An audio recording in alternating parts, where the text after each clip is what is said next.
From haunted asylums to ghost towns and beaches, let's dive into these abandoned places filled with dark history and unexplained phenomena, and explore the reasons even the bravest experts might refuse to visit. First up, the Danvers State Hospital in Massachusetts. Now, this abandoned asylum was built in the 19th century and was notorious for its inhumane treatment of patients. The hospital was closed in 1992, but its dark history remains. Experts refused to enter the hospital due to reports of paranormal activity, including ghostly apparitions and unexplained noises. The Danvers State Hospital, also known as the Colorado State Hospital, was a psychiatric hospital located in Colorado. Now, the hospital was established in 1890 and operated until its closure in 1974. It was actually built in 1874 and didn't open until 4 years later in 1878. It was designed by a Boston architect named Nathaniel Bradley, and during its operation, the hospital was plagued by reports of patient mistreatment and neglect. It was designed to provide care and treatment for patients with mental illnesses. However, the hospital quickly gained a reputation for its very inhumane treatment of patients. Now, reports of physical and emotional, strain, patient neglect, and experimental treatments were rampant. In the 1950s and 1960s, the hospital was the site of numerous lobotomies. I actually believe it's the first hospital to perform one, and a lobotomy is a surgical procedure that involves severing or scraping away parts of the brain. Many patients who underwent this procedure were left with severe cognitive and emotional impairments. Now, Danvers quickly became notorious for its overcrowding, with almost 4 times as many patients as the hospital was actually designed to house. Patients sometimes passed away out of, sight, out of the staff, and their bodies decomposed for days before they were even noticed missing. A lack of funding and staff meant that by 1926, there was a population of over 2,000 people, causing, special garments to be used to control the patients. Well, these special garments were basically just straitjackets, which would have been used as just a means of control. One of the worst recorded cases at the frequently underfunded site was when in 1987, patient Ann Houghton walked out of the hospital only to be found passed away the next day from a heart attack. The Danvers State Hospital is also said to be one of the most haunted places in Colorado. Former patients, staff, and visitors have actually reported numerous paranormal occurrences, including ghostly apparitions and phantom voices, unexplained noises such as screams and whispers and footsteps, doors opening and closing on their own, lights flickering and going out, cold spots and drafts, and very, other unexplainable things. Many believe that the hospital's dark history and the trauma experienced by patients have led to the paranormal activity. Now, due to the hospital's notorious history and the numerous reports of these unexplained occurrences, many experts and paranormal investigators are very hesitant to enter the building, rightfully so. Some of the reasons, many have said they won't is because they have a fear, first off, of physical harm. The hospital's abandoned and decaying state makes it a hazardous, environment. Experts may be concerned also about the risk of injury from these falling debris, broken glass, or other hazards. There's also a great fear of psychological trauma. The hospital's grim legacy and the trauma experienced by patients may have left a lasting psychological impact on the building itself. Experts may be concerned about the potential for psychological trauma or emotional distress. Another noted reason is just respect for the deceased. Many experts and paranormal investigators believe that the hospital is a place of great sadness and tragedy. They may be hesitant, to enter the building out of respect for the patients who suffered and passed on there. This hospital is such a pop culture horror icon, no doubt, and it's a mecca for paranormal enthusiasts. Most of the building, was demolished by 2007, so unfortunately, if you were tempted to go visit, you may have to reconsider. Or if you're looking to move, you can buy a condo that's now there. Next, we have the Island of the Dolls in Mexico. This small island is home to hundreds of creepy dolls hanging from trees and scattered throughout the island. The island's former owner, Julian Santana, claimed that the dolls were actually possessed by the spirits of young girls who had passed away on the island. The legend states that, Julian found a young girl's body floating in the canal, and believing the doll he later found was actually hers, so he hung it from a tree as a tribute and to protect himself from her spirit. Now, legend has it that Julian claimed to have heard the girl screaming from beyond the grave, saying, "I want my doll." Barrera began to hang a lot of dolls from the trees on the island, believing that they would help to ward off evil spirits and calm the restless spirit of the young girl. Now, over time, the number number of dolls on the island grew dramatically. He would hang damaged dolls that were missing limbs, missing eyeballs, and just looked really creepy and very disturbing. It's reported that he would collect them from the trash and even traded things for them, like vegetables and other food items, things that he would obviously need to eat in order to survive. So clearly something was off with his mental state, right? Now, he did this for over 50 years. This became quite an obsession for him, to say the least, and they became a source, of fascination and terror for locals and visitors alike. It's actually the world's largest collection of haunted dolls, if you can believe that. Now, Julian actually passed away in 2001, and wait for it, he was found very close to the spot where the young girl had passed. That's creepy, right? Now, some have suggested that he met the same fate as her, and drowned, while others say that he likely just had a heart attack and happened to be there. Now, regardless, many believe his passing was caused by the girl's spirit, which allegedly still haunts the island to this day. Experts refuse to enter the island due to its very eerie atmosphere and reports of strange occurrences. Now, the Island of the Dolls is said to be one of the most haunted places in Mexico, so go if you want. Now, visitors have reported a range of paranormal activity, with locals claiming that the dolls come to life at night. And they say that, the dolls whisper and whistle and move their limbs and turn their heads on their own. So many unexplained just noises and things happening, such as soft giggles and laughter they hear. Many people have also said that they have that feeling, of just being watched or followed. Now, due to the island's dark history and the numerous reports of paranormal activity, experts and paranormal investigators are really hesitant to just even go on the island. Some have a fear of physical harm, but it's mainly the fear of psychological trauma. The island's creepy atmosphere, the sight of just hundreds of dolls hanging from the trees can be very traumatic for some visitors. A lot of people have said they won't visit for the simple fact that they want to have respect for those who passed on, and many experts believe that the island is a place of great sadness and tragedy, and they may be hesitant to enter the island just again out of respect. Now, many have said if you do visit, it's very wise to offer the dolls a gift as soon as you set foot on the island. What that can be, I don't know, that's up to you, but there's many concerns about the island's history. Some experts, of course, may be concerned about the accuracy also of the island's history and the stories that surround it. Now, in recent years, the island has become a very popular tourist destination. Many visitors drawn to its creepy, atmosphere and paranormal reputation. However, experts and investigators do still remain cautious, and many just refuse to go in, due to its troubling past and reputation. A lot of vloggers have actually gone and documented their time there. So if you're too scared to go visit in person yourself, you can comfortably sit on your couch or your bed and watch it on your phone or laptop. Last up for you, I have Varosha Beach, located in Famagusta, Cyprus. Now, this was a once thriving beach resort that has been abandoned and untouched since the 1970s. It was actually considered a very glamorous Mediterranean resort destination. Anyone who's anyone was there, basically. The beach is a poignant,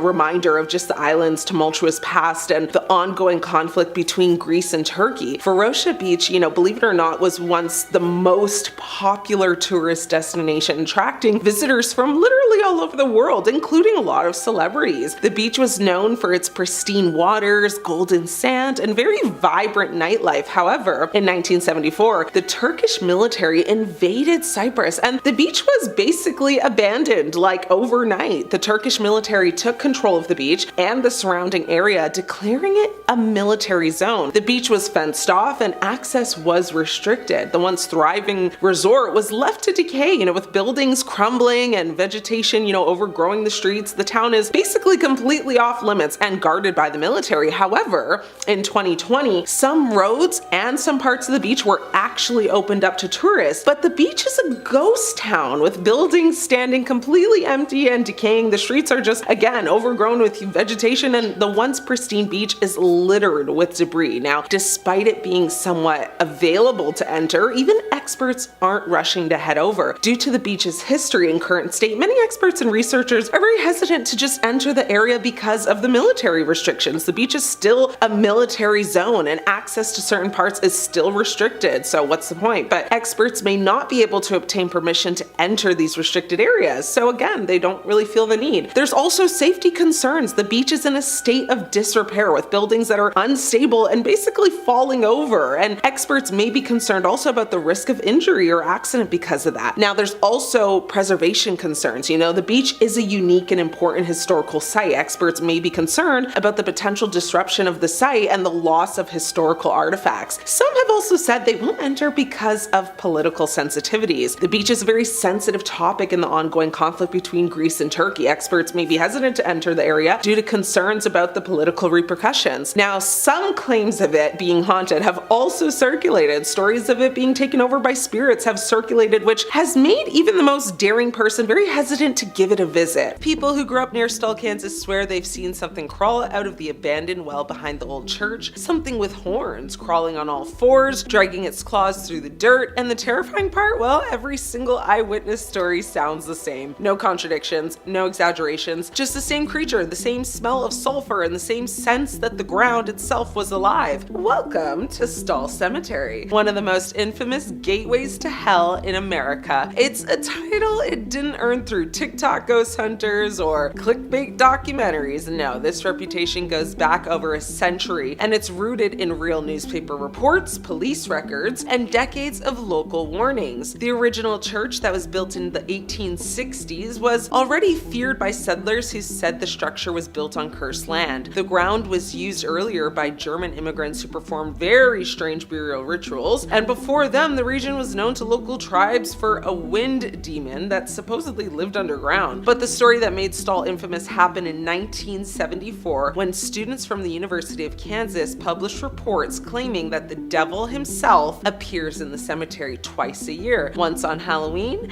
and once in the spring equinox. Now, sounds like an urban legend, right? Well, except police started receiving calls from drivers who saw a tall, horned figure standing in the road at night only to vanish when headlights hit it. Officers investigated multiple times, and while they never released public statements, they did begin blocking off the cemetery every Halloween for over 30 years. You don't shut down an entire town cemetery unless something scared law enforcement, right? Now, locals described hearing growls coming from the collapsed church, even though no animals were ever found inside. The well behind the church, now filled and covered with concrete, was known as the Demon Well. People said if you stood near it too long, you'd hear your own name whispered back at you in a voice that you didn't recognize. And here's the part even skeptics can't explain. Photographers who tried documenting the church before it was torn down had their cameras fail basically repeatedly. Batteries drained instantly, film came back blank, and one reporter working on a story in the early 1990s claimed something shoved him so hard inside the church that he actually cracked a rib. Yet there were no footprints around him in the dirt. So, if the devil lives anywhere, locals will tell you that it's Stull. And based on the number of people who refuse to drive past it after sunset, they honestly might not be wrong about that. The real Amityville horror. Now, before Hollywood turned it into a franchise and skeptics turned it into a debate, the Amityville horror was a real case investigated by actual paranormal researchers, journalists, and police. And the original reports are genuinely some of the most terrifying ever documented. But the part most people don't know, visitors who enter the house today who have never seen the movie and know nothing about the story, they still report the same sensations the Lutz family described in 1975. Pressure on the chest, the feeling of being watched from the stairs, and a sudden, overwhelming smell of rotten perfume. The house only became infamous after Ronland DeFeo Jr. unalived his entire family there in 1974. Now, his parents and 4 siblings all hit in their beds, but the creepy detail investigators could never explain was this: every family member was found face down, and none of the neighbors heard the blasts, even though a rifle was used with no silencer. So not a single person woke up or moved. The Lutz family moved in just 13 months later. They lasted 28 days. Now, they reported, black stains seeping from walls, sudden temperature drops, and a swarm of flies that appeared in the middle of winter. George Lutz said something woke him every day at 3:15 a.m., the exact time DeFeo unalived his family. Creepy, right? Their daughter began speaking to an invisible entity named Jody, described as a large red-eyed pig-like creature that watched her from the window. Neighbors reported seeing the same glowing red eyes outside at night. Investigators later brought in demonologist Ed and Lorraine Warren, who claimed the house was overrun with inhuman entities. Now, Lorraine described it as a vortex of evil unlike anything she had ever felt. She refused to enter the basement, insisting the presence inside was just not human. Even after the Lutz family left, contractors, real estate estate agents and journalists who visited the house experienced things they still refused to talk about publicly. One professional photographer fainted on the staircase, woke up with deep scratches on his arms, and here's the viral part. Recent owners, who insist nothing paranormal has happened, still refuse to let investigators inside and refuse to acknowledge certain rooms. So if nothing is going on, why all the secrecy, huh? The Island of the Dolls. If you want to know what it feels like to walk straight into a nightmare, well, go visit the Island of the Dolls in Mexico. But here's the part people never talk about. Multiple visitors have reported hearing a girl crying in the trees, even though no children live anywhere near the island. Now, this place wasn't built for tourists. It was the life's obsession of a man named Don Julian Santana, who moved to the island alone in the 1950s. Shortly after arriving, he found the body of a young girl who had drowned in the canal. Days later, he claimed he saw her spirit soaking wet wandering through the trees at night. He was terrified, so he hung an old doll he found kind of floating in the water as an offering, a way to calm her spirit. But the crying continued, the footsteps continued, the whispers continued, so he hung another doll up, and another, and another, and another, and soon the island was just covered in hundreds of dolls, rotting, sun-bleached, missing limbs, eyes staring blankly into the swamp. Visitors in the 70s and 80s reported seeing dolls turn their heads or open their eyes. Some said the dolls whispered at night. Others claimed the girls' ghosts followed them actually back to their boats. But the scariest part in all this, in 2001, Don Julian was found deceased in the exact same spot where he had found the young girl decades earlier. Locals said the girl had finally taken him. After his passing, paranormal researchers visited the island and recorded audio of a child's voice saying basically that said ven, which is Spanish for come. Others caught EVPs sounding like dolls giggling, and if you want,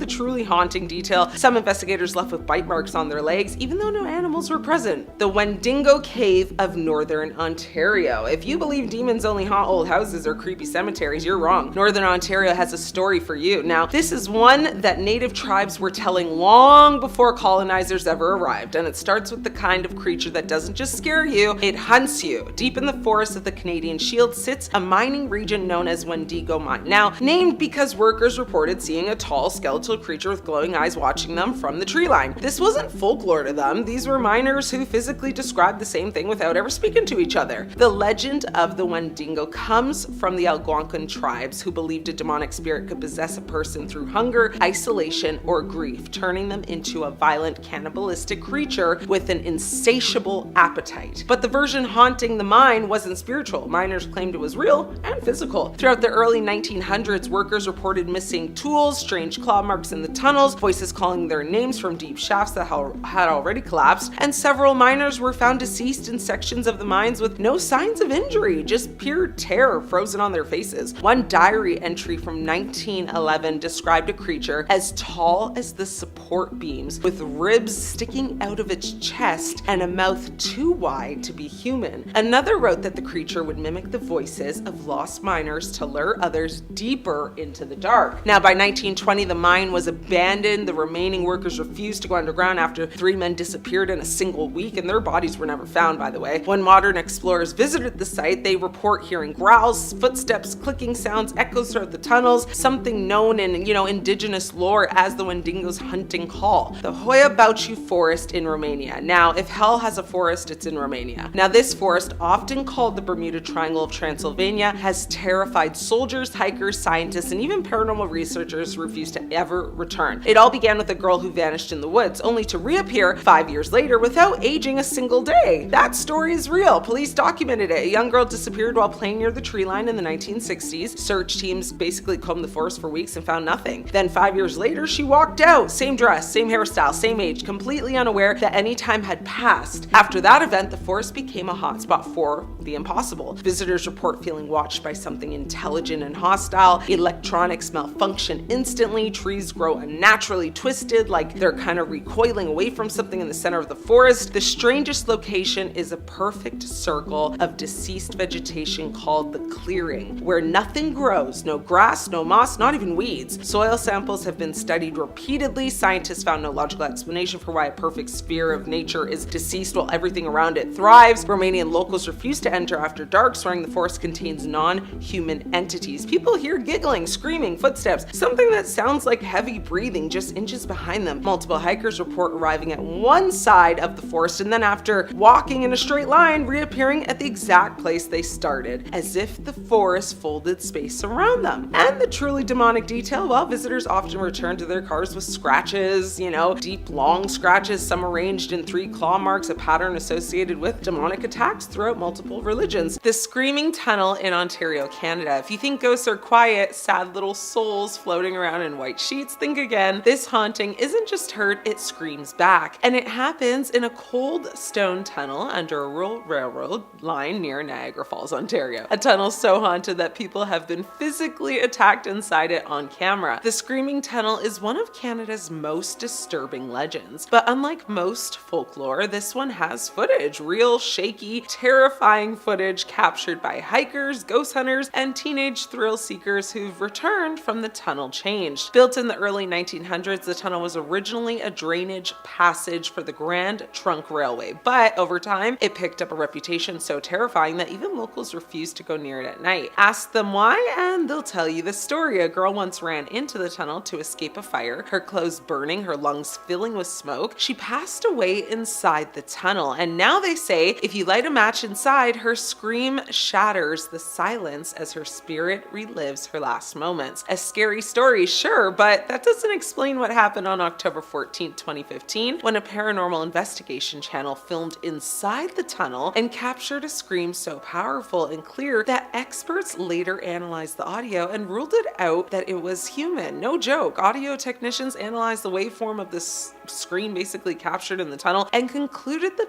pitch and the reverb did not behave like human vocal frequencies inside a tunnel that size. So in other words, it sounded real, but also impossible. The microphones began to distort, not from wind, not from interference, but from something blocking the sound waves, like invisible pressure in the tunnel itself. Then it happened. One investigator lighted a match, and just like the legend says, in that exact second, something screams from the darkness, not from behind them, ahead of them, deep inside the tunnel. And this scream, it does not fade like a normal sound. It actually cuts off abruptly, like something standing right in front of them just closed its mouth. The demon of the Sallie house. This is in Kansas. Now, some hauntings are tragic, some are restless, but this house, it's a little different. This haunting draws horror. The Sallie house in Kansas looks normal from the outside completely. A 2-story family home on a quiet street, but watch the footage recorded inside and you'll understand why investigators don't call it haunted. They call it predatory. Now, the legend starts with a 6-year-old girl named Sallie, who supposedly passed on during a botched emergency surgery in the home during the 1900s. Locals say she brought to the town doctor who lived in the house screaming in pain from appendicitis. The story goes that the doctor panicked and began cutting before the anesthesia took hold. Now, Sallie woke up mid-surgery, terrified of course, and then passed away on the table. The urban legend claims she now haunts the house. Cute ghost story, right? Well, except the haunting in this house is not a little girl, and the video evidence proves it. Most people first heard of the Sallie house from the 1900s when a young couple named Tony and Deborah Pickman moved in. Deborah reported lights flickering, toys moving, cold spots, classic, haunting signs. But Tony, well, he was targeted physically, violently, and in multiple videos recorded by the Sightings TV crew. Tony can be seen actually being scratched in real time, deep red claw-like marks appearing across his stomach and chest while cameras are rolling. No CGI, no practical effects or efforts. You can actually watch his skin open up on camera as he screams in confusion and pain. In one clip from 1993, an investigator asked Tony what he's feeling. Tony says, "Something's behind me." He pulls up his shirt and 3 scratches appear from nowhere, trailing down his back like something raked him from shoulder to spine. The number 3 is significant in demonology. I mean, the number of mockery meant to insult the Holy Trinity. That's not a child's spirit. That's not a harmless haunting. That's aggression. Professional paranormal investigators from the Atlantic Paranormal Paranormal Society, Ghost Adventures, and private demonologists have attempted to cleanse the house. Every team reports the exact same thing. Not a ghost, not Sallie, something else entirely. The EVPs captured inside the Sallie house are among the most disturbing ever recorded. Voices, raspy, male, angry, growling, get out, mine, hurt, and most chilling of all, them hearing them say, unalive Tony, unalive them. It uses Tony's name. I mean, animals refuse to even enter the house. Dogs brought in by researchers whine at the threshold. I mean, one rescue dog broke free, dragging its handler away from the front door and refusing to return. Experts say that kind of behavior only happens around aggressive predators. So tell me, what exactly stalks people inside that house? Some investigators believe the little girl story is the distraction. They believe something darker uses the Sallie persona to lure people in. Think about it. I mean, what do ghost hunters go crazy for? Child spirits, right? Emotional stories, tragedy, it's bait. Hundreds of people walk right towards it. Tony and Deborah Pickman eventually did flee the home, refusing to step foot inside ever again. Tony said in a very rare interview, it didn't just follow us, it lived inside me. I could feel it watching through my own eyes. Now, the footage from inside the Sallie house remains some of the most analyzed paranormal video evidence ever. The only thing scarier than the evidence is that the house is still open to rent. It's still active. It's still attacking, still there waiting for more people, and it just hasn't stopped. So if you're looking for somewhere to live, go check it out. The Brown Lady of Raynham Hall. Now, this is in Norfolk, England. Some ghosts flicker in and out of blurry cell phone footage. This one posed for a photograph and became the most famous apparition ever captured. Newspapers tried to dismiss it, skeptics tried to debunk it, but nearly a century later, the footage keeps stacking up and the Brown Lady of Raynham Hall refuses to disappear. Now, Raynham Hall is a 17th century country estate in England, quiet, elegant, the definition of old world royalty. But behind the portraits and chandeliers is a haunting, so historic that even King George claimed to see the ghost himself. The legend begins with Lady Dorothy Walpole, sister of Britain's first prime minister. Now, in 1713, Dorothy secretly married a very wealthy nobleman named Charles Townshend, known for his violent temper and jealousy. When he discovered she had once been involved with another man before marrying him, he snapped and lost it. He locked her inside Raynham Hall, isolated from the world, telling family that she had just simply passed away. But she didn't pass away immediately. She lived inside that house for another decade, trapped in there, cut off from her children, forbidden to leave. I mean, when she finally passed, some say, executed, others say from smallpox. I mean, she never left the hall. It's very much giving like Beauty and the Beast gone wrong. Now, for centuries, guests reported seeing a sorrowful woman, kind of in a brown satin dress, drifting through the property. Her face was gray, eyes hollow, but then something changed. Her presence grew stronger, more aggressive, and in 1936, she was actually caught on camera during a photo shoot for Country Life magazine. Photographers Captain Provend and Andre Shira were taking interior shots of the mansion's grand staircase. When the photo was developed, a translucent form glided down the staircase wearing a brown period gown. This wasn't a blur or dust smudge, it was a structured apparition with depth. The photo was examined by the Society for, Physical or Psychic Research and later by Kodak and other photography experts. Now, multiple tests concluded just deceased. No evidence or doubt exposure, no double exposure, no signs of tampering, no chemical manipulation, and there was no stage composition. The conclusion basically inconclusive but authentic. So the capture remains one of the most heavily studied,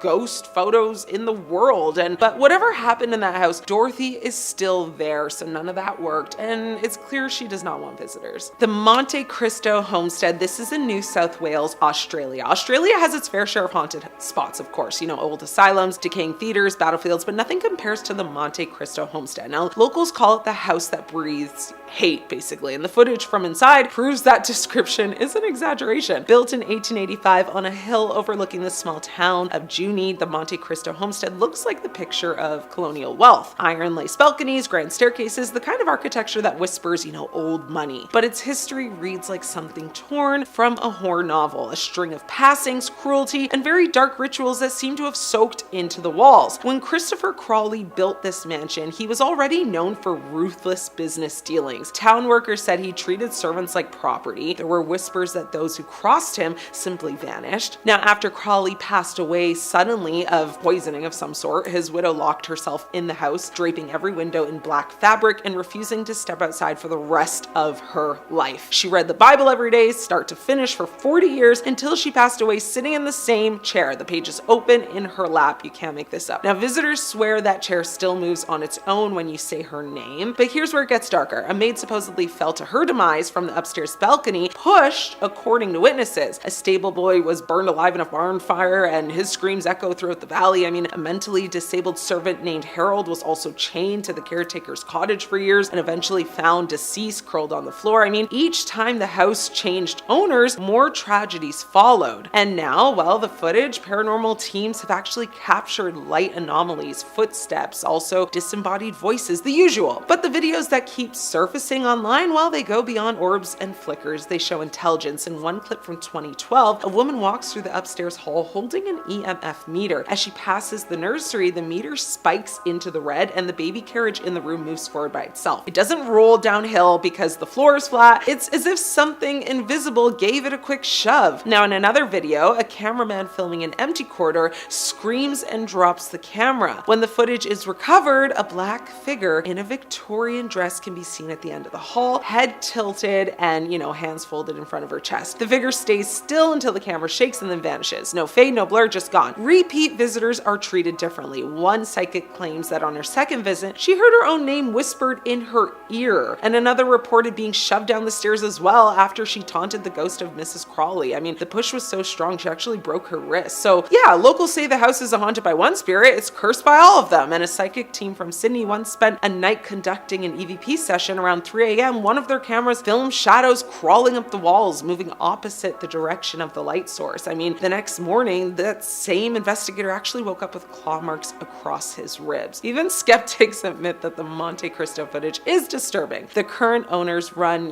guided night tours, and they've installed security cameras in every room, so guests can actually pay to review the recordings, and almost every night something moves. A chair, a door slams, a reflection, you name it. So if you ever visit, you'll hear the same warning. Be polite to the Crawleys. Don't taunt them. Don't stay alone upstairs, because people who do often end up leaving with more than just a story. They leave literally with nightmares that follow them home. The Stanley Hotel in Colorado. You've probably heard of this one, and even if you didn't know, it was real, well, it is. Well, the Stanley Hotel inspired the movie The Shining, which we all know, but what's less known is that the haunting started long before Stephen King ever checked in, and the evidence caught on video since then is so consistent that the hotel actively posts some of it themselves. So the Stanley sits high in the Rocky Mountains, isolated and wrapped in mist. It opened in 1909, built by inventor and entrepreneur F.O. Stanley, the man who created the Stanley Streamer automobile. Now, the hotel was meant as a luxury retreat for the wealthy, but almost immediately guests began reporting odd events: piano playing in empty rooms, children's laughters in the halls, doors closing softly when no one's there. And when F.O. Stanley passed away in 1940, staff said they continued to actually see him walking the corridors in a formal suit, checking on guests. His wife Flora loved to play the piano, and decades later, visitors still record the piano moving on its own, playing on its own, and the faint echo of those same notes in the middle of the night. Now, here's where it gets tangible. Actual documented footage. In 2016, a tourist took a photo of the grand staircase inside the Stanley. When she reviewed it later, a small girl in a white dress appeared on the steps, looking directly at the camera. She wasn't there when the photo was taken, and no children were registered guests that evening. Now, the hotel's security confirmed the photo wasn't tampered with, and the figure's,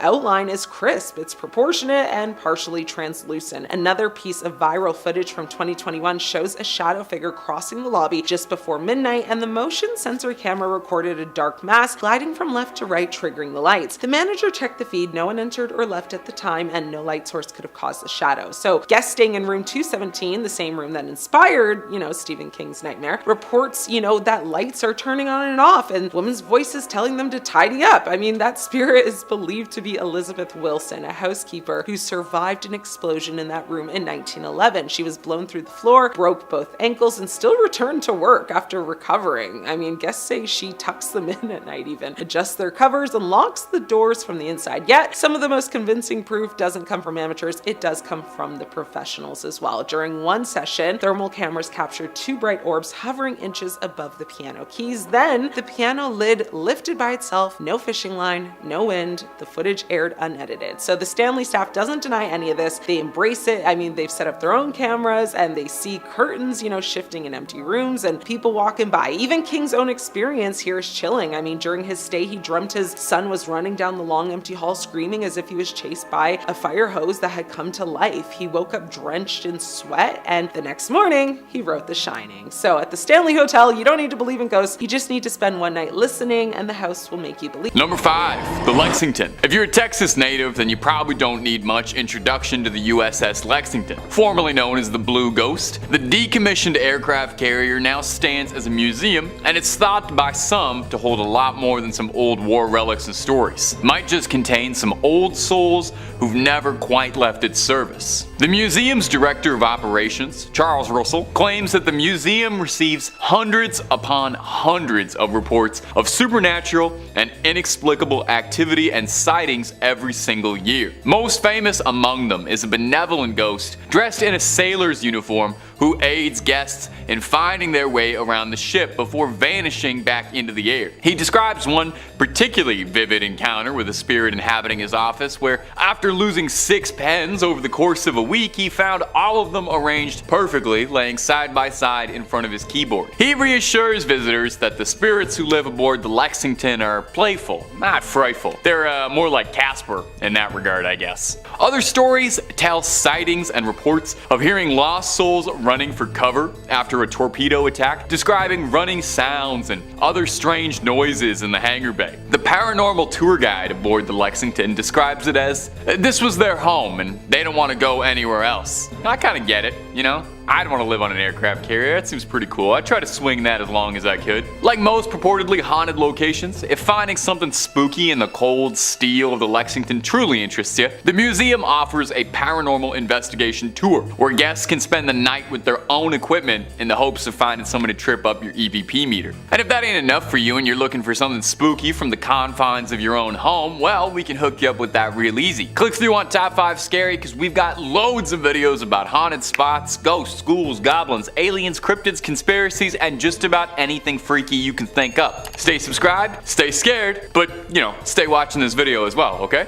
We worked hard. Number 4. La Carafe. La Carafe up in Houston looks unassuming at first. Looks like a pretty typical dive bar experience. Looks nice though, I definitely would like to go. But if you believe the rumors, allegedly this is one of the most haunted buildings in the entire state. The bar also is one of the oldest buildings in Texas as well, having been initially built sometime in the early 1800s. It's seen life as quite a few things: a pharmacy, an apothecary, a bakery, and eventually La Carafe. So it's not too surprising that in all of its years of service, picked up a few guests who aren't ready to pay the bill and leave just yet. Many regular customers have a ghost story to tell you, as well as the bartenders. Many report strange noises, a glass breaking mysteriously, some even seeing lipstick stains on a glass they're drinking from appear out of nowhere. Do ghosts have germs? Is it safe to share a drink with a ghost? I don't know if I would do that unless we got to know each other a bit first, and then hey, anything can happen. I'm open. The bar is said to be haunted by a former tender named Carl, who frequent guests claim they can hear shouting out for last call still years after passing the bar. Some claim they can see Carl's silhouette through his second floor window.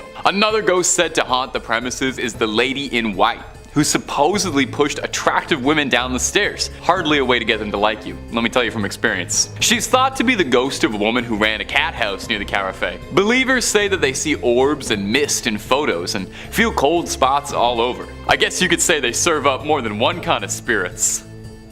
I'll see myself out. I'm sorry, that's not my best work. If you're ever in Houston and looking for a bit of spooky ambiance, definitely check out the Carafe and all of its otherworldly guests. Just make sure to tip your ghost about 15%. Number 3, the Driskill Hotel. The Driskill Hotel is another shining spot in the state, said to be a hotbed of paranormal activity. Lone Star State, Lone Scare State, more like. With how many ghosts are said to live in this place, it's hard to imagine that you'd even be able to get a free room. One of the more notable ones is the owner, the cowboy Jesse Driskill himself, who built the place originally. Shortly after the hotel's construction, it's said that Jesse came under very hard times. So, desperate for money, Jesse gambled away the deed to the hotel in a game of cards, and was forever swallowed by this guilt, losing his cherished prize. It's said his spirit still resides in this hotel, in the room looking out at 6th Street and Brazos. A consultant once reported looking out of the window in this room and seeing a man dressed in old western attire, puffing a cigar, asking, "Hey fella, what are you doing in my room?" When he flicked the lights on and off to make sure he wasn't seeing what he thought he'd seen, the varmint disappeared, leaving behind only a trail of smoke. Another notable ghost guests like to talk about is the Bride, the ghost of a distraught woman who ended her life in the early 1990s after her wedding was called off, as she blew through all her money in a desperate coping attempt. I get it. Guests say that they see her ghost towing bags up and down the halls of the hotel, still running mad. Now I'll leave you with one last good spooky story out of the Driskill. There was actually so many for this one. Definitely read up on it at home or visit if you're nearby. It seems like there's a lot going on. There's a painting on the 5th floor. It's a painting of a little girl holding a bouquet of flowers in one hand and a letter in the other. Paranormal enthusiasts claim that this painting is the daughter of a US senator who passed away in a freak accident at the hotel, and her spirit lingers on in the canvas. Guests claim that they can feel something tugging at their coats or legs when they walk on by. Oof, it's a little too interactive for me for an art experience. Number 2,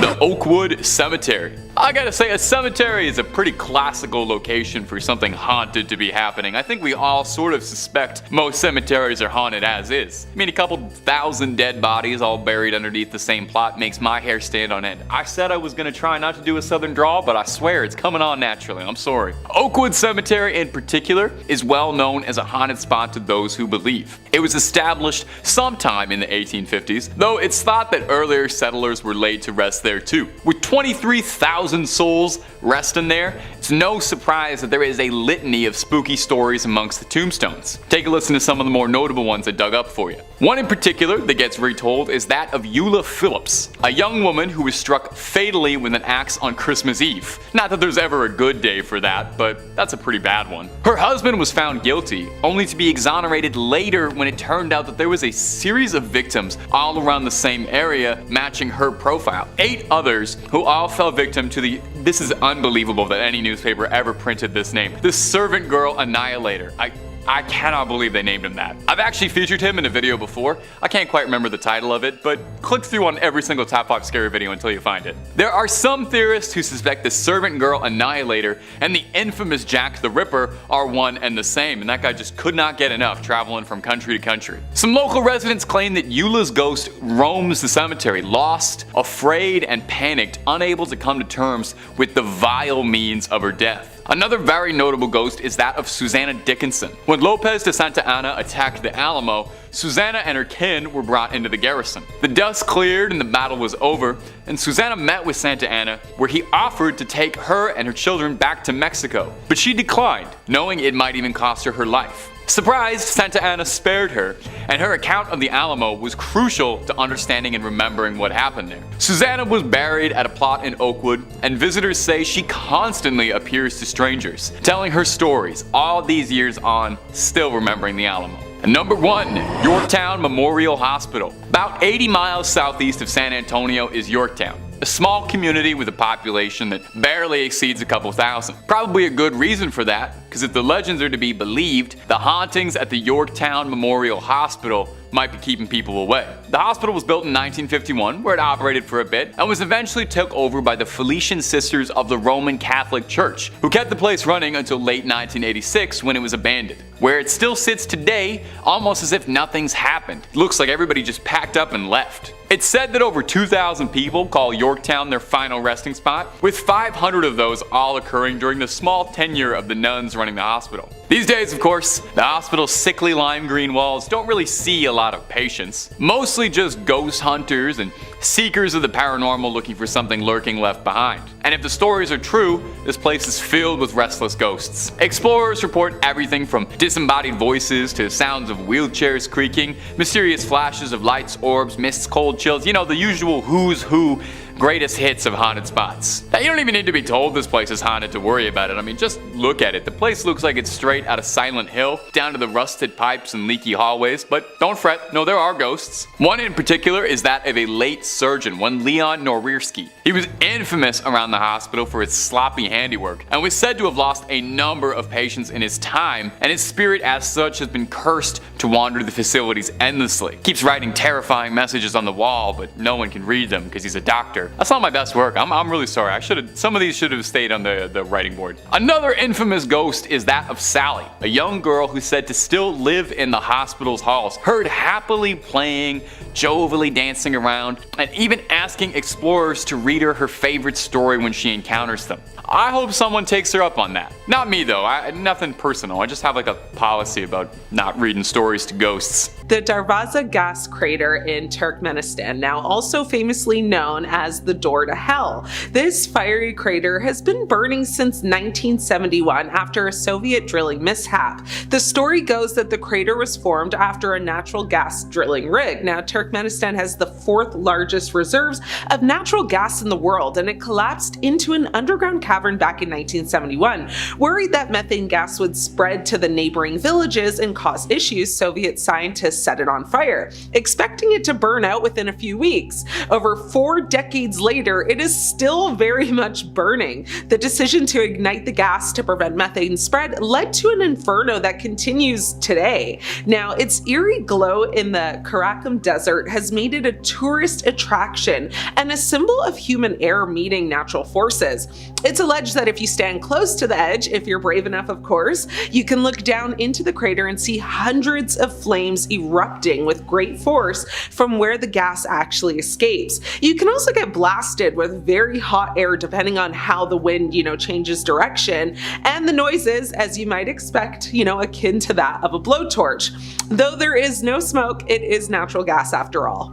Mount Osore in Japan. Now, Mount Osore in Japan is a sacred Buddhist temple and pilgrimage site on the Shimokita Peninsula, known in Japanese folklore as the gateway to the underworld. Now, the desolate volcanic landscape and strong sulfur smell contribute to its reputation as a place of both hell and paradise, where souls pause before entering the afterlife. They believe that this is where souls kind of gather before crossing the Sanzu no Kawa, which is the river of 3 parts, to the afterlife. Now, the area is a volcanic wasteland with bubbling sulfur pits and howling winds, which adds to the eerie atmosphere. Blind women known as Itako, who have undergone extensive spiritual training, are believed to be able to communicate with the spirits of the dead at Osa-Reason, particularly during the Bodaji festival. This mysterious place is considered to be both hell and paradise as well, and as a power spot because it gets visited by many worshippers each year. Plutonium at Hierapolis in Turkey. Now, this ancient Greco-Roman site was believed to be an entrance to the underworld,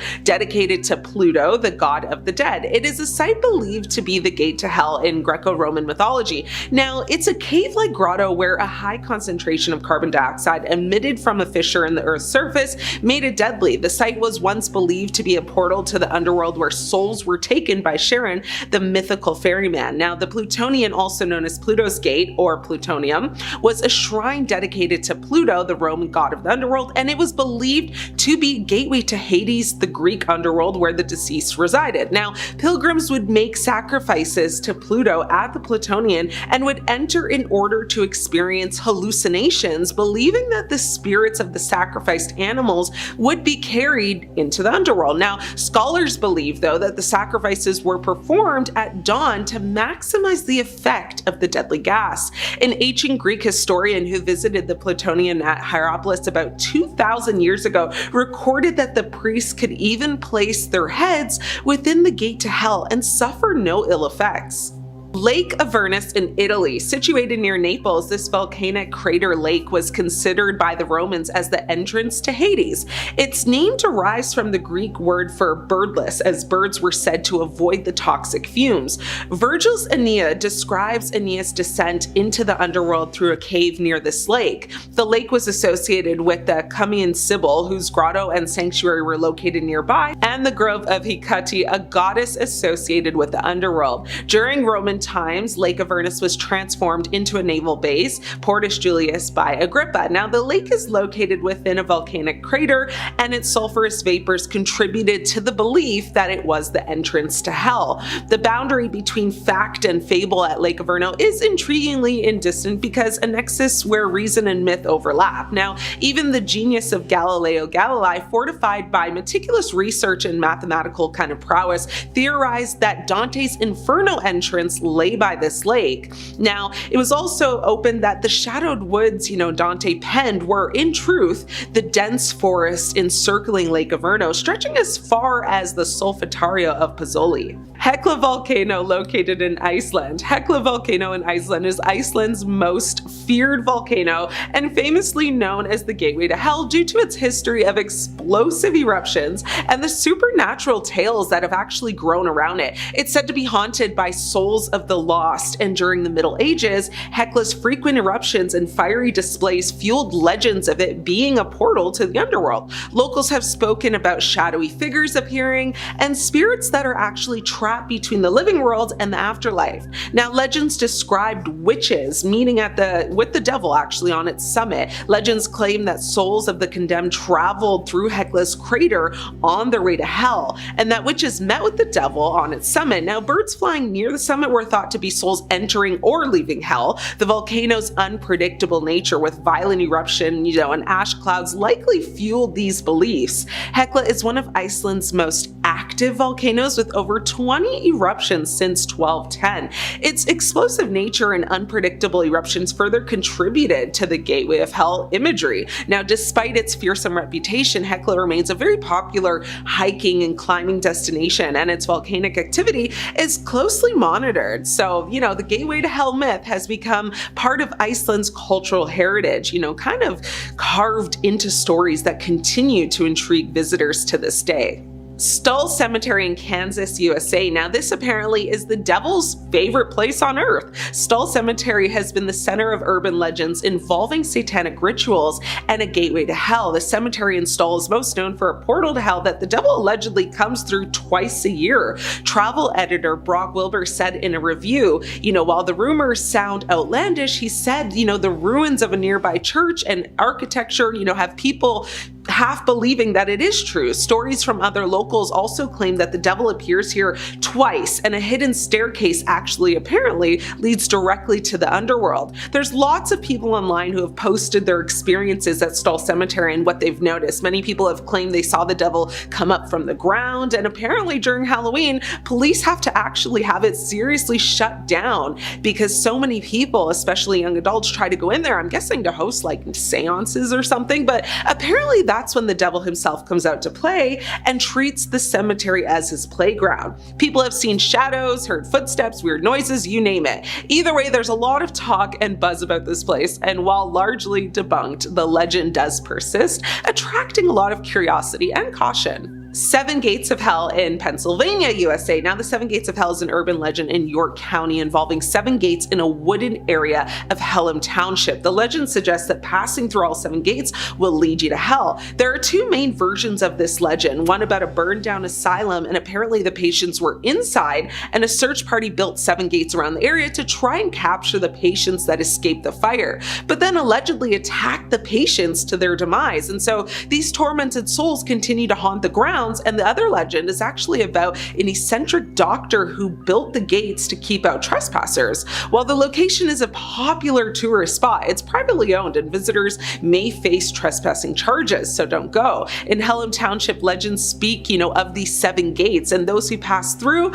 are said that they could enter hell. Now, according to local legend, one gate can be seen in daylight, apparently, even on Google Maps if you look it up, and the others you can actually only allegedly see at night once you're actually walking through each one. Now, despite the lack of factual basis, the legend has drawn a lot of interest, and the area is visited by tourists. Last on my list is Fendu Ghost City, located in China. Now, this is located on the Ming Mountain. Now, this ghost city is a complex of shrines and temples dedicated to the afterlife, a very unique site that represents Chinese beliefs about the afterlife. Now, it's a complex, of temples and monasteries that kind of depicts the gate to hell and other scenes related to the underworld, illustrating the concept of reward or punishment based on one's actions in life. Now, the city is known for its depiction, including, the road to hell as well, various forms of punishment, and the concept of a journey through the underworld, So basically, it includes the bridge of helplessness and the actual gate to hell. The city portrays the belief that the dead are judged and either rewarded or punished based on their deeds in life, with various forms of kind of torment and imagery representing negative actions. Visitors have experienced, a journey through this when they go to visit. So if you want to try it, go for it. Starting with the Myrtles Plantation in St. Francisville, Louisiana. It's called one of America's most haunted homes, and honestly for good reason. At first glance, the Myrtles Plantation looks like a dreamy slice of Southern history, complete with moss-draped oaks and a wraparound porch. But don't let that charm fool you. you. This place is riddled with spirits. The most infamous ghost? Well, Chloe. Legend says she was an enslaved woman punished for eavesdropping by having her ear cut off. In retaliation, she allegedly baked a poisonous cake that unalived 2 young girls. Now, she was sent to the gallows, and ever since, people claim she appears in a green turban near the old slave quarters. A photograph taken in 1992 reportedly shows her standing actually between 2 buildings, a photo many believe is authentic. But she's not the only one. Guests have reported hearing children giggling late at night only to find empty hallways and nobody even there. Mirrors in the house show handprints on them that actually won't wipe off, and a grand piano in the parlor plays by itself, and quite beautifully apparently, but also, as you can imagine, quite eerily as well. And some guests have fled basically in the middle of the night after seeing full body apparitions standing at the foot of their beds. They literally said, yeah, no thanks, I think I'm gonna head out now. Now, the Myrtles have over 200 years of tragic history. From mysterious passings to Civil War violence, paranormal investigators have called it a hotbed of activity, with nearly every room said to have some sort of haunting. The LaLaurie Mansion, located in New Orleans in Louisiana, even in a city known for its haunted past, the LaLaurie Mansion stands out as a nightmare frozen in time. Located in the heart of the French Quarter, which, if you're not familiar or never been to Mardi Gras, this is a paranormal super space riddled with paranormal activity. Anyway, this stately Creole mansion hides one of the most disturbing stories of cruelty and supernatural revenge in US history. Get ready and sit tight for this one, friends. Now, in the early 1800s, Madame Delphine LaLaurie was a socialite known for her wealth and influence, but also for the really horrific mistreatment of the enslaved people in her home. In 1834, a kitchen fire led authorities to the attic, where they discovered a secret torment chamber. Victims were found chained, mutilated, and barely alive. Some even reportedly had experimental surgeries performed on them. Can you imagine? I mean, I don't want to, but no wonder they're haunting the place, right? Now, the mansion was mobbed and burned, and LaLaurie fled to Paris. She was basically like, see ya, but the spirits of her victims never left, and I don't blame them. I mean, these goo-goos got some unfinished business with her, and they're standing on business, as they should, period. For nearly 2 centuries, residents and visitors alike have reported hearing just a bunch of crazy stuff, like wailing screams, phantom footsteps, and seeing shadowy figures kind of lurking in the upper windows. Now, some even say the ghost of Madame LaLaurie herself still haunts the house, trapped in her legacy of torment. Actor Nicolas Cage actually bought the mansion in 2007 and sold it just 2 years later. You don't say. Now, he never explained why, but insiders say he couldn't handle what was happening inside. I mean, I feel like that is just so on brand for Cage. I feel like I'm not even shocked that he bought it for some reason. I just feel like this is something he would do, honestly. I do love me some Nicolas Cage. I mean, fun fact, I have a pillow with his face on it. We call it Pillowless Cage. Anyway, the place is haunted, so don't visit, or do, and report back. The old state capitol, located in Baton Rouge in Louisiana. So this place, it looks like a castle, and it's haunted like one too. I mean, the old state capitol in Baton Rouge is a stunning Gothic revival building perched on the Mississippi River, but behind the stained glass windows and spiral staircases lies a very long and eerie history. It was originally built in 1852. The building served as Louisiana's state house and witnessed everything from Civil War occupation to massive political upheaval. Now, it even burned down once and had to be rebuilt. But the real reason people say it's haunted, well, Pierre Couvillon, a fiery politician who passed away during a heated debate inside the chambers, apparently still roams the halls and rooms there and refuses to leave. Visitors claim he's still there. Now, many, if not almost all visitors, claim to have heard banging desks, slamming doors, and someone, likely Pierre, mumbling angrily in French. So I mean, most non-French speaking visitors don't actually know what he's saying. I mean, he could honestly just be recommending the best place close by to get a hot dog, but we'll never know. Or he's saying get out. I mean, that's also a really good high possibility. Now, staff and tourists have reported hearing phantom footsteps when the building is empty, unexplained cold drafts, and even lights flickering without any power issues. Now, the basement is particularly unsettling. Paranormal investigators have recorded EVPs, strange electromagnetic readings, and a persistent sense of just being watched. So basically, all things spooky that you would expect when visiting, well, you know, a spooky haunted place.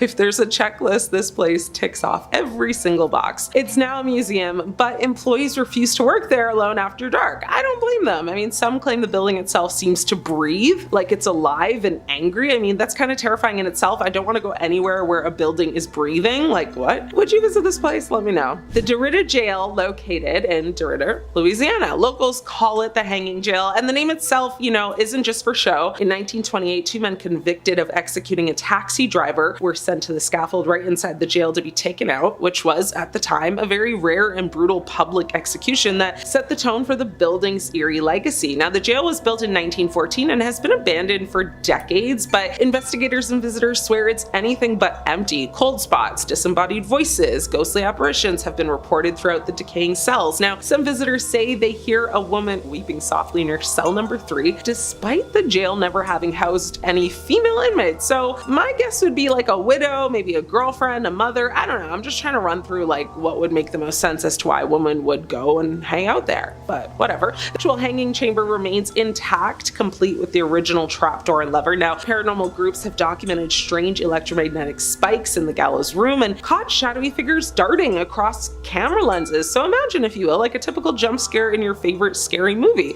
If that's not enough, during one overnight tour, a man claimed he actually felt someone grab his ankle and there was no one near him.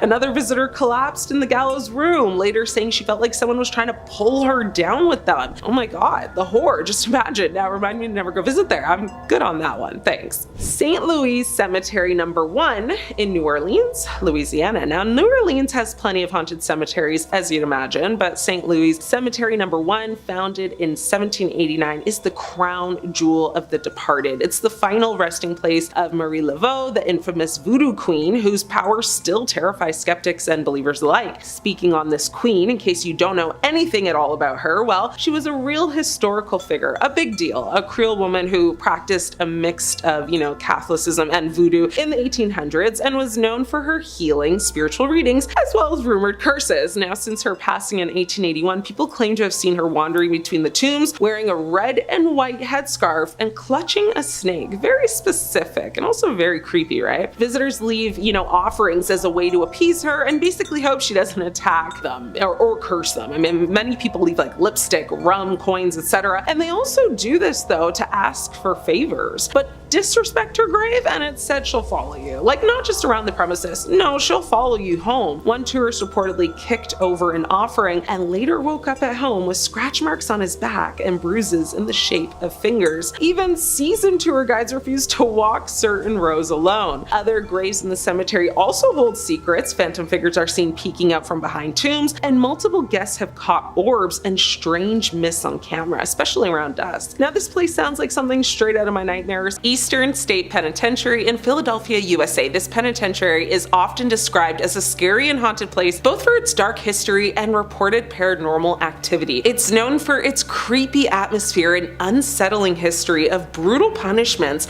and solitary confinement. Many visitors and paranormal investigators have reported experiencing strange occurrences, including ghostly sightings, unexplained noises, and feelings of unease. Once the world's most expensive prison from 1829, this Philadelphia facility boasted grand architecture, modern luxuries, and notorious inmates, including Al Capone. One of the first penitentiaries ever built, it combined impressive design and strict discipline to inspire regret and reform in the hearts of convicts. It's also known for its harsh and often cruel treatments of inmates, including solitary confinement, physical punishments, their mad chair, and psychological torment. Since its closure in 1971, the complex has crumbled into a mass of deteriorating cell blocks, which are now recognized as a National Historic Landmark. Eastern State Penitentiary is open to visitors year-round, so go check it out if you want. Lee Plaza Hotel in Detroit, USA. A staggering 60% of the city's peak population has now moved away, leaving behind a living example of urban decay. Its vacant state and history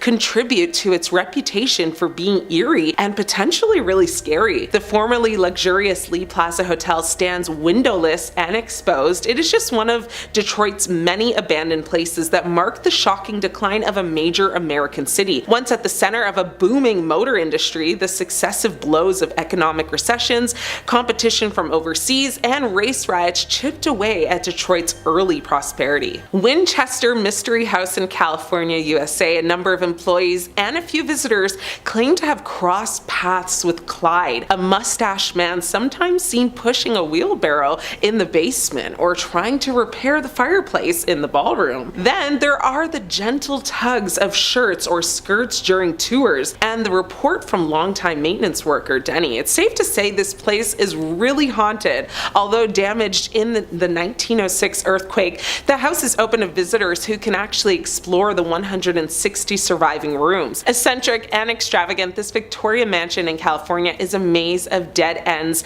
secret doorways, and stairs that lead literally nowhere. Driven by paranoia and superstition, Sarah Winchester, widow of William Winchester, began building in 1884 and ordered that construction should never cease. In the 38 years until her passing, the residence mushroomed into a labyrinth of architectural oddities, 7 stories high. Bodie Ghost Town in California, USA, visitors and park rangers have reported seeing ghostly figures, hearing disembodied voices, and experiencing really other strange occurrences. Settled by prosecutors lured by the California gold rush in the mid-1800s, Bodie became a booming mining town of fortune-hungry men, saloon shootouts, and brawls. Now, its fortune was short-lived, however, and by the 1890s, gold strikes elsewhere had drawn the crowds away, causing the population to dwindle. Now, frozen in time, this ghost town became a national historical landmark in the 1960s. Now, tourists, not miners, flock here to walk the deserted streets and admire the town's arrested decline. Varosha, Cyprus, now an urban museum of corroding classic cars, destroyed high-rise hotels, and shop fronts boasting the latest in 1970s fashion for the deserted Varosha quarter in Famagusta City. Time froze in 1974. Now, following the Turkish invasion of Cyprus, Varosha's inhabitants were forced into a life of exile. Varosha has become a destination for very dark tourism, attracting visitors interested in exploring places with a somber or very tragic history, further contributing to its reputation as a place with a strong atmosphere. Once a favorite destination of the rich and the famous, people today can only peep through barbed wire as nature reclaims all of the buildings. Raijang Hotel in Pyongyang, now unoccupied, unopened, and never finished, and often called the Hotel of Doom or the Ghost Hotel due to its unfinished stay and eerie appearance. This 105-story shell of the Raijang Hotel is a scar on Pyongyang's skyline and North Korea's pride. Construction on the hotel began in 1987, but stopped after 5 years due to just a lack of funds. Once proudly, emblazoned across North Korean stamps, this vacant hotel soon became airbrushed out of official photos. The Raijang was intended to be a symbol of North Korea's strength and architectural, prowess. Its failure to materialize as a functioning hotel has made it a symbol of the country's economic struggles and isolation. The hotel's imposing presence and mysterious history have led to it being featured in numerous articles, documentaries, even online discussions, fueling speculation and contributing to its haunted aura. Now, despite nearly 2 decades of abandonment, construction actually resumed in 2008, but whether the hotel will ever be completed is open to debate. San Juan, Michoacan in Mexico. Beginning in 1943, successive eruptions of the Paracutan volcano slowly engulfed houses, streets, and livelihoods, masking all signs of life under a black cloak of molten rock and ash, leaving behind ruins, particularly the church, partially buried in lava and ash. Now, defiantly protruding from a desolate landscape of ash and lava, this church tower is all that remains of the devastated village of San Juan. Now, this makes it a site of historical interest and a stark reminder of nature's power, attracting visitors who find it both awe-inspiring and melancholic. Now, today, tourists drawn to this isolated ruin can marvel at the still intact, though vacant, altar inside. Now, the desolate and surreal landscape, combined with the story of a town buried by a volcano, evokes a sense of just melancholy and wonder and a little bit of haunted. Kalyazin, Russia, now boldly rising 75 meters above the waterline, the bell tower of the flooded St. Nicholas Church marks the site where the Russian town of Kalyazin once stood. When the Ulik Reservoir was created in 1939, the town was, purposely flooded, and the landscape was irreplaceably altered. Now, attracted to the simplistic beauty of the remaining, landmark, tourists visiting on boats can actually explore this enduring landmark of the sunken town, although many believe it is cursed and haunted, so they stay away just to be safe. ZKP Tagansky in Moscow, Russia. Now, since its declassification in 1995, Bunker 42 has drawn many visitors keen to delve into the secrets of the past. Some people who have visited find the bunker's dark underground environment and historical context has created a sense of unease or even eeriness, and many people have claimed to have felt a very off-putting presence that they can't seem to explain. Hidden 60 meters below the streets of Moscow lies, the ZKP Tagansky, also known again as Bunker 42. Now, it is a former Soviet secret military facility in Moscow and a 7,000 square meter space which once served as a secret Cold War's era communication center. Now, built in the 1950s, this vast complex was designed to withstand a direct nuclear attack and filled with enough supplies to stay running for months afterwards. Presidio Modelo in Cuba. Presidio Modelo in Cuba is known for its very harsh history as a prison, particularly during its use in the 1950s. The prison, with its panopticon design, housed many political prisoners, including Fidel Castro and his brother Raul. Empty since 1967, this prison still radiates desperation and paranoia. Commissioned in 1926 by dictator Gerardo Machado and inspired, by this model, its oppressive architecture and designed to create a sense of constant invisible monitoring. Even though Fidel Castro was once an inmate here, under Castro's government, the prison's population ballooned to over 6,000 enemies of the state. Now, a museum, visitors can experience the forbidding atmosphere still present in these echoing corridors and vacant cells. The old Chattahoochee State Hospital. Patients swore they saw faceless figures crawling along the walls at night. Nurses whispered of children crying in empty wards, and even decades after the hospital's closure, trespassers have come out pale, shaken, and swearing they heard voices in the halls. The Chattahoochee State Hospital, also known as Florida State Hospital, was once considered progressive when it opened in the 19th century, but by the 20th century, it gained a reputation as one of the darkest psychiatric facilities in the South. Reports surfaced of overcrowding so severe that patients were crammed into filthy rooms, chained to beds, or locked away in padded cells. Electroshock therapy and lobotomies were used regularly. Thousands of patients lived, and many passed away inside its walls. When parts of the hospital were finally shut down, the silence was worse than the chaos. Paranormal investigators say the atmosphere is crushing, like the building itself wants you gone. Cold spots move through the halls, even in the Florida heat, and voices whisper help and leave on EVP recordings. The underground tunnels, once used to discreetly transport patients, are considered the most terrifying. People who step inside describe overwhelming nausea, headaches, and in some cases, scratches appearing on their skin. Former staff have admitted that they themselves refuse to enter certain wards alone, even in broad daylight. Shadowy figures crossing hallways, objects moving on their own, and the constant feeling of being followed are so common that even skeptics walk out uneasy. Would you visit this place? Let me know. The Biltmore Hotel in Coral Gables. Now, firearm explosives rang out on the 13th floor of the Biltmore Hotel in 1929, and a mobster named Thomas Fatty Walsh ran out on the expensive carpet. Ever since, guests claim his ghost never left. Doors slam with no explanation, glasses clink in empty bars, and his shadowy figure has been seen in mirrors. The Biltmore wasn't just a hotel for Florida's elite. During World War II, it was converted into a military hospital. The luxurious ballrooms turned into operating rooms where young soldiers passed away on red liquid-stained floors. Now, after the war, the Biltmore went through years of abandonment. By the 1960s and 70s, its windows were shattered, the once grand lobby sat rotting, and graffiti marked the walls. But visitors claim the glamour hadn't faded entirely because the ghost kept the hotel alive. Those who entered illegally during its abandoned years described chandeliers swaying violently despite still air, stretchers rolling across dark hallways, and even phantom footsteps echoing down marble staircases. The sounds, of firearms going off are believed to be the echoes of Walsh's assassination, and they were reported so often that even local police stopped investigating. Some said the elevators would move on their own, opening to reveal no one, but reeking of cigar smoke, which was Walsh's signature scent. Now, when the Biltmore was eventually restored and reopened, the hauntings actually continued. Guests still check out early, saying they can't shake the feeling of being watched. Staff members admit that some rooms are harder to rent than others because of how often guests complain about seeing figures standing at the edge of the bed.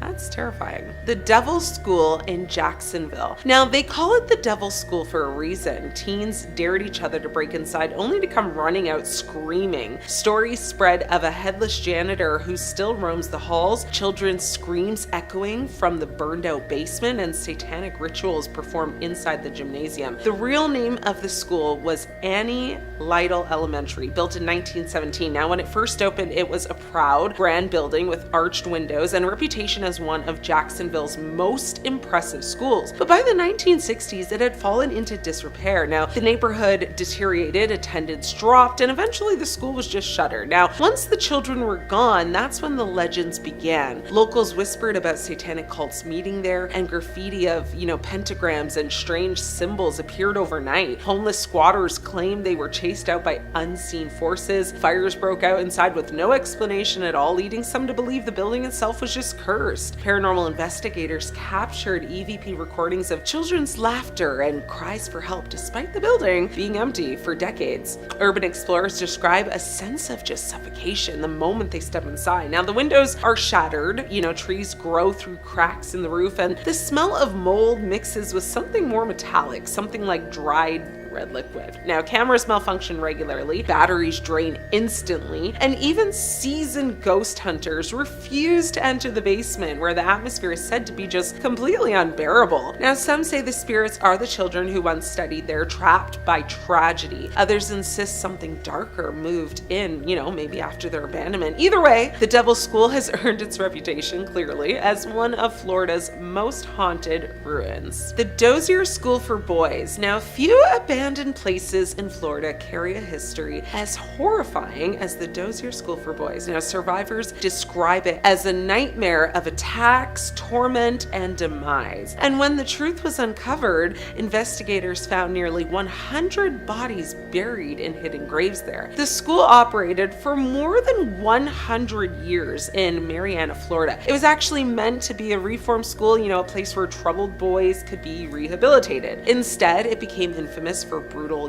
attacks, forced labor, and very cruel punishments. Former students, describe being taken to a small white building known as the White House, where guards whipped them until, they were leaking, of red liquid, which we know what that is. Sometimes until they actually lost consciousness. Now, some boys never came out at all. When the state finally investigated in the 2000s, they discovered a secret graveyard. Dozens of unmarked graves held the remains of boys who had disappeared. Many were never identified. Their families never told the truth, so we don't know who these boys are. Today, the school remains, it stands as one of the darkest abandoned places in not only Florida, but all of America. Paranormal reports are overwhelming, disembodied voices, chains dragging across the ground, and cries in the distance. Some visitors claim they've been touched or even grabbed by invisible hands. EVP recordings capture chilling words like help and stop and please don't leave. Even skeptics admit the site feels very cursed. Investigators describe heavy, very oppressive air that grows worse near that whole, White House building. Cameras often pick up orbs as well, streaks of light and shadows moving where no one is even standing. I mean, survivors say it doesn't surprise them. The boys who passed away there never got any justice at all. So of course, their spirits may still be crying out for help. Stiltsville in Biscayne Bay. Now, in the middle of Biscayne Bay, 7 ghostly houses balance on wooden stilts above the water. Once, they were actually alive with illegal gambling, wild parties, and mafia connections, which sounds kind of fun, right? Not really. Today, they're silent ruins. Locals say the ghosts of Stiltsville haven't left. They're still there partying in the dark. Maybe we should go check it out. Stiltsville began in the 1930s as a hidden playground for the wealthy and the rich. Now, rumors spread of high-stakes poker games, secret deals, but also very violent disputes that ended, in you know what. By the 1950s, Stiltsville had grown into a thriving offshore village known as much for its lawlessness as its exclusivity. But nature had other plans, of course. Hurricanes repeatedly battered the houses, sweeping many into the sea, and by the 1990s, only a handful remained. Today, the skeletal remains of those houses rise eerily out of the bay. I mean, you can see them. Fishermen report strange lights flickering in the windows, even though no electricity runs through them at all. Boaters hear music drifting across across the waves, jazz and swing tunes from an era long gone. I mean, they're still partying there. Some claim they've seen figures standing on the docks kind of waving, only to vanish as the boat draws closer. Paranormal investigators believe the energy of Stiltsville comes from the combination of its violent past and its watery graveyard of ruined homes. Some boats have reported being, chased down by glowing lights at night, as if something is still kind of guarding the bay there. The location is remote and isolated, which of course only adds to its ghostly aura. To this day, few dare to explore the houses after dark. Number 5 on this list is Heard Island. Heard Island is actually part of Australia, even though it is super far away from Australia. The Travel says one of the most remote territories in the world, Heard Island is considered an Australian territory even though it's located between Madagascar and Antarctica. It's home to a wide range of animals such as seals, penguins, and marine birds, as well as more than 40 glaciers. There were a few reasons for closing the island to the public. First, in 2000, researchers noticed a huge lava flow coming from the island's massive volcano called Mawson's Peak. Second, Heard Island is known for its poor weather conditions. And third, it's too remote to be safe. Judge it by yourself, it's located in a minimum 2-week sail to the closest major landmass. So yeah, there are obviously tons of reasons not to go to this place and very few reasons to actually go. And the few reasons to actually go, it would be pretty cool to go to a place that's totally remote like this. There'd be a lot of penguins and seals and stuff, and for about a solid half hour you would think it's pretty cool. After that half hour though, I don't think that you'd be about it. The weather is horrible here and it's going to be extremely cold, so you could easily get swept up in a bad storm that would make it impossible to leave the island. This is also one of the better case scenarios because alternatively you could have the volcano erupt. On the bright side, you wouldn't be cold anymore if that happened, but you'd also be very dead. I also looked at some pictures of this place online, and honestly guys, there really isn't that much to it. Like, if the place was picturesque and there was beautiful stuff here, then I could see an argument for it, but that's actually just not the case. It's kind of just a small plot of land in the middle of nowhere. And even by looking at the photos, I felt like I was getting cold. The island is banned for a reason, so stay away guys. Number 4 on this list is Monkey Island. As far as islands packed with animals, you're going to see that this isn't actually the scariest one on the list, but still, it's pretty dangerous.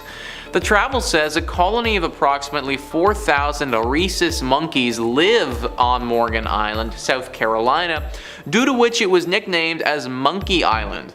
But despite what you might think, the population of primates isn't native to the island. They were relocated there from Puerto Rico due to the spreading of herpes virus B infection. Before it happened, the island was uninhabited. These days, people are prohibited by law to visit the island for their own safety as well as the safety of the monkeys. Only a handful of researchers from the National Institute of Allergy and Infectious Diseases can go there. So herpes virus B is very dangerous, guys. A lot of people think herpes and think of cold sores and, well, not a major deal, but herpes virus B, that is a very rare infection that can lead to permanent brain damage or death if you don't seek doctor's help immediately. So basically, this island is filled with a bunch of monkeys who, by themselves, could be very dangerous because they could attack us at any time, but also a lot of these monkeys happen to carry a very dangerous infection. So for good reason, the government has completely banned people from going. If you care about your health and safety, you should listen to them. Number 3 on this list is Snake Island. So we had Monkey Island, now this is Snake Island. Just the name Snake Island sounds scary as hell. Sounds like something that you'd hear about in a Scooby-Doo novel, let alone in real life. AZ Animals says, Ilha da Quimera Grande is home to Bothrops insularis. It's also known as the Golden Lancehead Viper. This snake is a relative of the mainland's deadliest snake, the Fer de Lance. This snake is very noteworthy because it exists only on Snake Island. There's no other place on Earth that you can find this animal. The prevailing theory is that this species became trapped on the island after the last ice age ended over 11,000 years ago. Rising seawater immersed the land, connecting Snake Island to the mainland. The golden lance head is very distinct. The snake has a light yellow and light brown color, especially on its underside. Also, this snake shares the same unique head as the fer de lance, a long head with a point at the nose that resembles a lance's blade. The golden lancehead snake is one of the most venomous snakes in South America. The mortality rate for people that get antivenom is believed to be up to 3%, and that number skyrockets if you don't get treatment. Even if the individual does not die, they will suffer severe damage to their body. The venom of a golden lancehead is hemotoxic. That means it attacks red blood cells and can cause all sorts of different physical problems. If a golden lancehead bites you, you will suffer from pain, internal bleeding, necrosis of muscle tissue, possible hemorrhages in the brain, and way too many other symptoms. There's a very famous story associated with this island where a lighthouse keeper and his family went here, and when people went to go check up on them a bit later, they were all dead from snake bites. Then a few other people tried to go here and they all died from snake bites too. Apparently this island is so dense with snakes that wherever you go, you have a high chance of getting bit. For people's safety, they obviously had to shut it down to the public. Number 2 on this list is Mezgori. This banned location is in Russia, and if you go here, you are probably never coming back out again. The travel says, being the largest country in the world, Russia is certainly full of surprises. Has a lot of mysterious sites, ghost towns, and other special places. Like for example, Mezgori in the Republic of Bashkortostan. It's a closed town hidden somewhere in the southern Ural Mountains.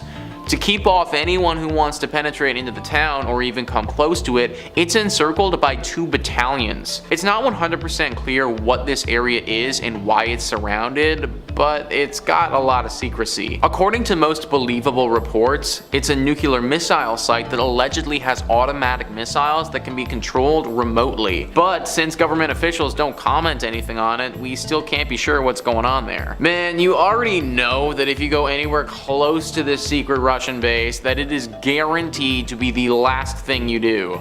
Also, people are just guessing it's nukes, but it honestly could be something way worse than that too.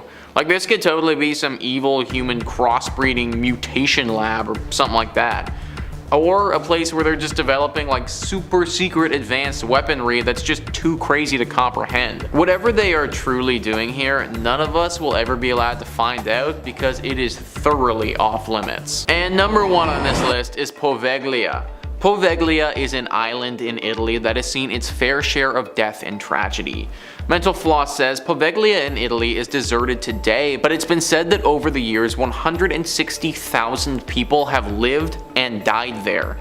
The Venetian island became a quarantine station in 1793, and for 2 decades it was a place for potential victims of the bubonic plague. So many people died there that up to 50% of the island's soil is said to contain human remains. The quarantine station closed in 1814, but Poveglia's dark history didn't end there. A mental hospital opened at the site in the 1920s, and it quickly developed a reputation for its inhumane treatment of patients. The hospital closed after a few decades, and today the overgrown island is largely closed off to visitors except for the occasional ghost hunters. Think about how much death has happened here. All of that death is what has led people to the conclusion that this place, it's haunted.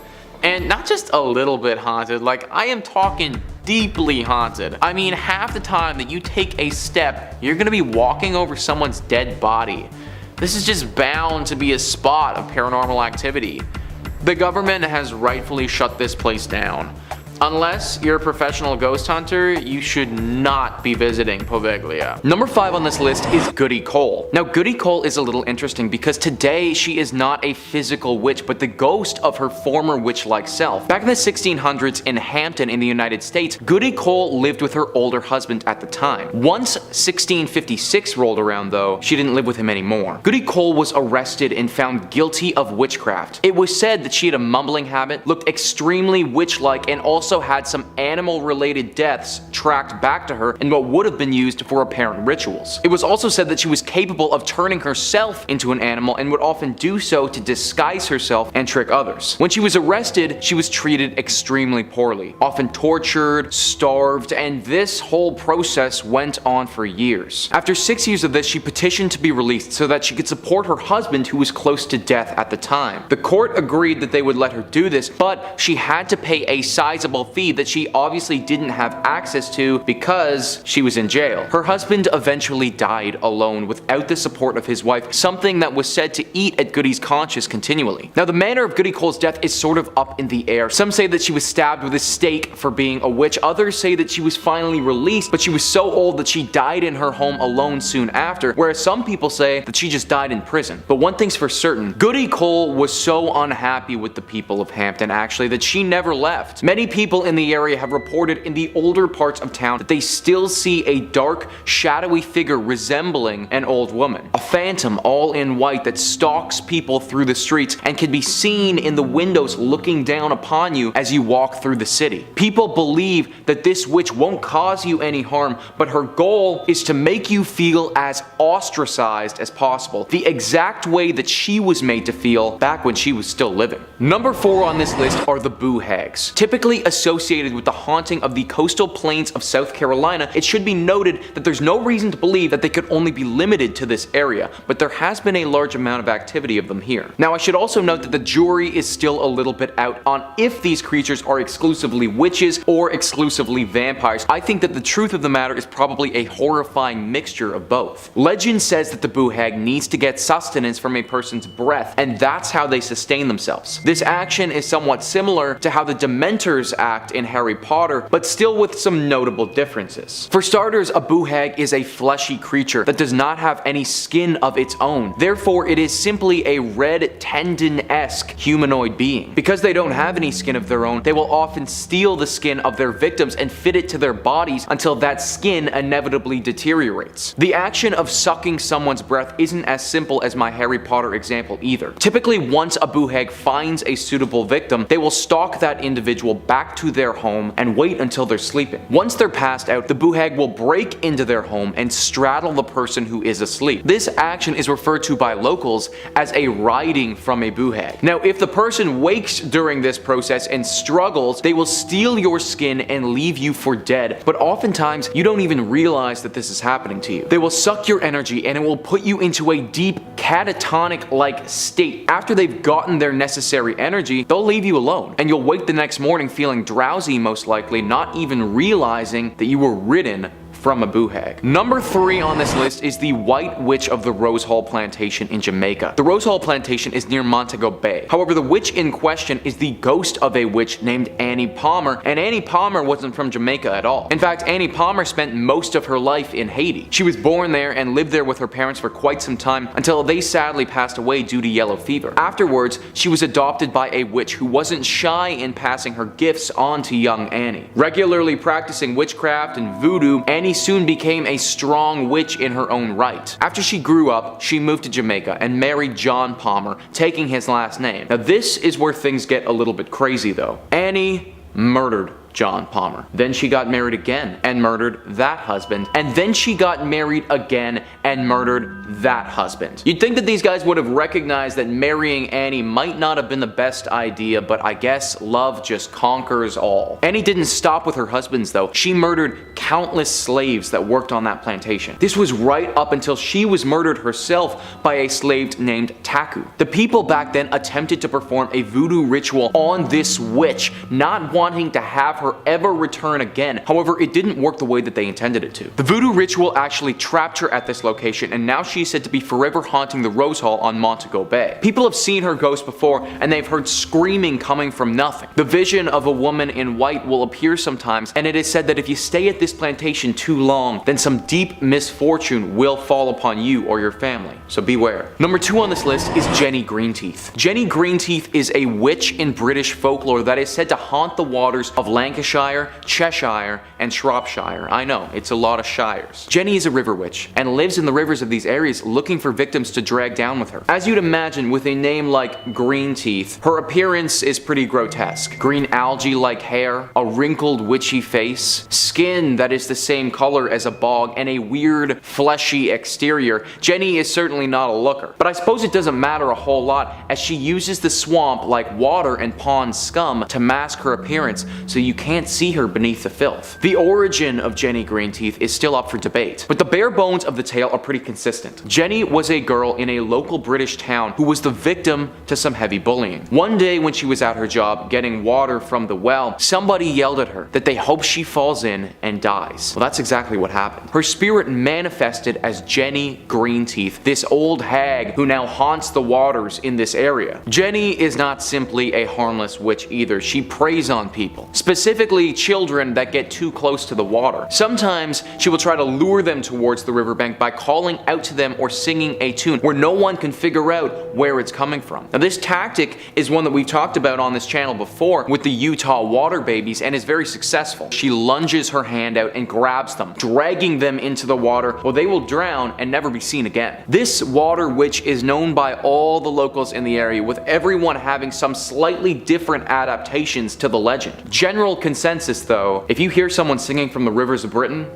don't go near it. Number 1 on this list is La Lechuza. La Lechuza is a witch based in Mexican folklore that is said to haunt the Mexican nights. I wish I could pinpoint the location down for you guys to be a specific region in Mexico, but this witch is sadly far too mobile for that. La Lechuza used to live in a small Mexican town and regularly practice witchcraft. Her intentions were foul though, and would regularly cause harm to others, whether that be to them directly or to their livelihood. The townsfolk, once they discovered that she was the cause of their misfortune, raided her home and viciously murdered her. They didn't kill her well enough though, because her spirit still clings to life to this day. Said to regularly take the form of an owl and fly throughout Mexico, La Lechuza is constantly on the hunt for food. Her preferred meal is young men. This bird is apparently massive, and once it sets its sights on you, it will be nearly impossible to escape. Some people have reported that she is so big that they've seen her run cars off of the road and eat her victims in the wreck. She also employs some other tactics instead of just brute force. Sometimes she will mask her voice as a baby and sit outside your door until you open it, and then she'll pounce. You may also hear the consistent racket of an owl howling in the night. Go and check your window to see what the commotion is and become this owl lady's dinner.